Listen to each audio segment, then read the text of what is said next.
Welcome back. This is John with Light Harvest Solar. Y'all know me by now. Today we are continuing our series of frequently asked questions. So let's just dive right into it. First one is a little bit of addition onto the previous video. I forgot to mention a very important tool for our kits, Allen wrenches, commonly known as hex wrenches or anything like that. I would recommend, if you're using one of our component-based systems, get yourself a set of metric hex wrenches, Allen wrenches. You'll find them handy. They're needed for one particular component. Pretty useful. Then next question there is ease of installation. And in particular, I wanted to talk about power stations. So with most of what I was talking about with the tools is for a component-based system.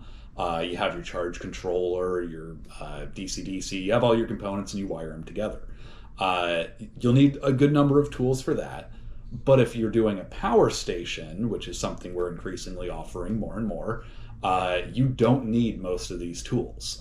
It's already got everything built in. They call them plug-and-play solar generators a lot of the time because really you just plug it in and you're going. In a system like what we design, you'll still have to run some wiring. Usually it's the solar line in and then a line out to your distribution and then to your individual circuits. But in terms of the power system itself, that's all already done. So dramatically easier, a lot less tools needed. It's just a simpler way to do it. So that's where we're trying to move. Another question there is, do I need to angle my panels or move my van to chase the sun?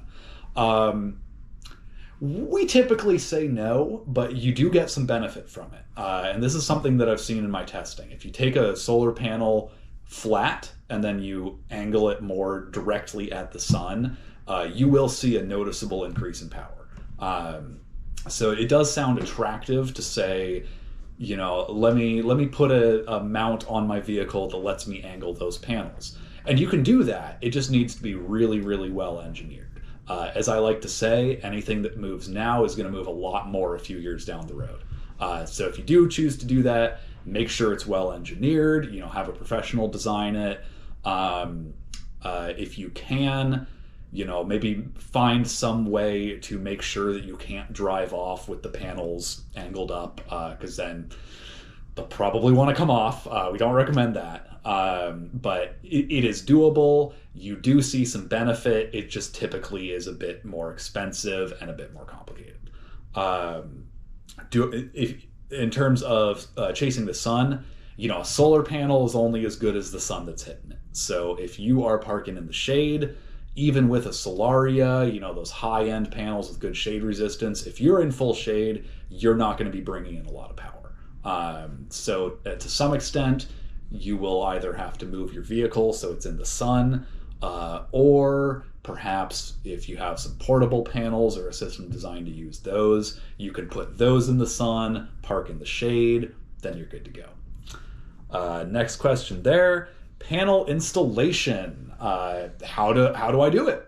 So there's as I like to say, there's a lot of right ways and a few wrong ways. A lot of the right ways involve attaching them to racking systems, using something that doesn't tap into the roof of the vehicle itself and more taps into existing mounting structure. But really every vehicle is a little bit different. If you're using a Sprinter, Transit, or ProMaster, we recommend a couple of products for that. DIYvan.com, super great. In terms of other styles of mounting, you could use rails, you could mount directly to the roof. There's a lot of ways to do it. We did a video with Jared Tochi. You can check that out on his channel.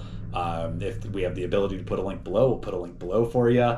And that shows me installing a panel on a, I think it was an E350 maybe, but just small Ford van, or I think it was a Ford van.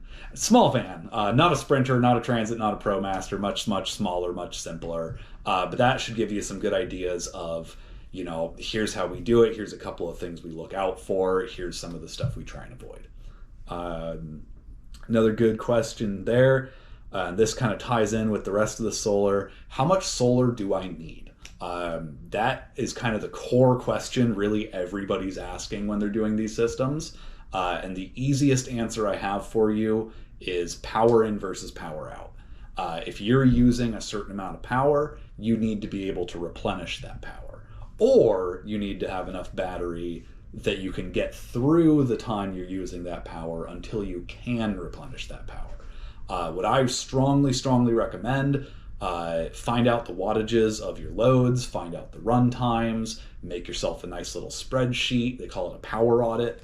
And that will tell you, for your goals, like you want to do this, this, this, and this for this long, that'll tell you how much power you need. And then we know, you'll need this amount of solar, you'll need this amount of battery, and we can really take that information and get something that's just super dialed in for you.